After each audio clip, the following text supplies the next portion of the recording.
খাইতো না ভাই না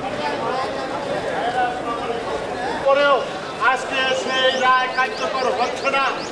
আমরা বাংলাদেশের মানুষের পক্ষ থেকে আমরা যেটি বলতে চাই যে আজকে এই মানববন্ধন থেকে নিহতদের পরিবার, আইনজীবী এবং নারায়ণগঞ্জবাসীর পক্ষ থেকে একটাই দাবি যে নারায়ণগঞ্জে 2014 সনে 27 এপ্রিল র্যাবের মাধ্যমে যে নৃশংস হত্যাকাণ্ড সংঘটিত হয়েছিল, সেই নৃশংস হত্যাকাণ্ডের যে রায় হয়েছে সেই রায় অবিলম্বে কার্যকর করার জন্য এবং অ্যাপিলেট ডিভিশনে যে মামলাটি নিষ্পত্তির যে অপেক্ষা রয়েছে সেটা দ্রুত নিষ্পত্তি করে রায় কার্যকর করার জন্য আজকে আমাদের এই মানববন্ধন।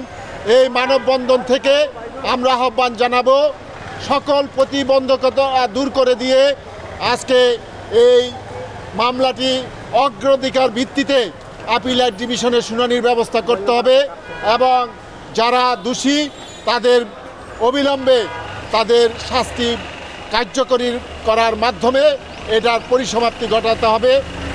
এর মাধ্যমে আমি মনে করি নিহতের পরিবার, নারায়ণগঞ্জবাসী তথা সারা বাংলাদেশের মানুষ একটা স্বস্তির নিঃশ্বাস ফেলতে পারবে এবং দেশে আইনের শাসন আছে কি নাই এই হত্যাকাণ্ডের বিচার কার্যকর করার মাধ্যমে প্রমাণিত হবে। ওয়ালটন ফ্রিজ কিনে অনেকের মতো আপনিও হয়ে যেতে পারেন মিলেনিয়াল। সেরা পণ্যের সেরা অফার হয়েছে আপনারা জানেন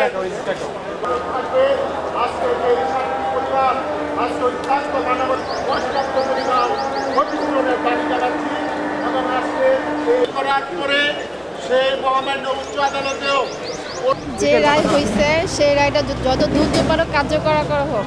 আমি আমার স্বামী হত্যার বিচার চাই। আর 10 বছর আর যে সামনে আর 1 বছর যে না যায়, এই সরকার ভালো, তো এই সরকার থেকে বিচার যে যত দ্রুততর এই সরকারের যারা 26 জন ফাঁসি রেখে ফাঁসিটা কার্যকর করা হয়। আমি জোর দাবি জানাচ্ছি যে যেই রায়গুলি দ্রুত সময়ে, প্রথম রায় হলো জজ কোর্টের রায়, পরবর্তীতে হাইকোর্টের রায়টাও খুব দ্রুত সময়ে হলো, কিন্তু সুপ্রিম কোর্টে কী এমন কারণ থাকতে পারে যে এটা বছরের পর বছর ঝুলে রইল। আমরা এর মধ্যে আমার মামা হচ্ছে অ্যাডভোকেট চন্দন সরকার, ওনার কাছ থেকে আমার শিক্ষা অর্জন করা। উনি মারা যাওয়ার পরে ওনার স্ত্রী পরবর্তীতে এই বিচার না দেখেই উনি দুঃখে দুঃখে শেষ পর্যন্ত মারা গেল। মানে ওনার মেয়েটা, 4টা মেয়ের মধ্যে 3টা মেয়ের বিয়ে হয়েছে, একটা মেয়ে এখনও ওই বাবা এবং মার এই দুশ্চিন্তা এবং তাদের এই চিন্তা ভাবনায়, মানে তার রায় এখনও কার্যকর হচ্ছে না, এইসব চিন্তা মেয়েটা মানে দুর্বিষহ জীবনযাপন করতেছে। এই হচ্ছে ফ্যামিলির অবস্থা। আর একটা লোক যখন এমন একটা অবস্থান থাকে, যেমন আমাদের 7 জন যারা মারা গেলেন তার 7 জনেরই পরিবার আছে, পরিবারের সাথে সাথে এই 7 জনের একটা অবস্থান ছিল, তাদের মাধ্যমে আরও অনেকে জীবন জীবিকা নির্বাহ করত, তাদের কারণে অনেকেরই দুরবস্থা। আমরা আশা করি খুব দ্রুত এটা কার্যকর হবে, বিচার কার্যকর হবে এবং বিচার যদি কার্যকর করা হয় এবং নিম্ন আদালতের রায়গুলি বহাল রাখা হয় তাহলে আমরা আশা করি এবং দ্রুত সময়ে নিষ্পত্তি হয় তাহলে আমরা আমাদের আশা পূর্ণ হবে।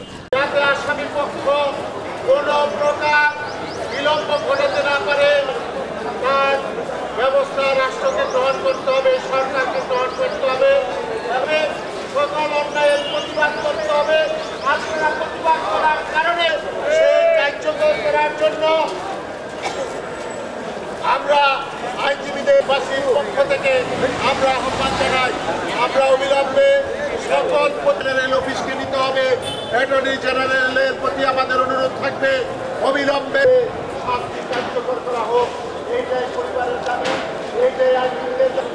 আপনারা দেখেছেন যে দেশের প্রশিক্ষিত রানা আরিফের মতো লোকদের এই হত্যাকাণ্ডের মাধ্যমে প্রমাণ হয়েছে। সুতরাং তারা আসামিদেরকে বিভিন্ন মেয়াদের শাস্তির আদেশ দিয়েছে।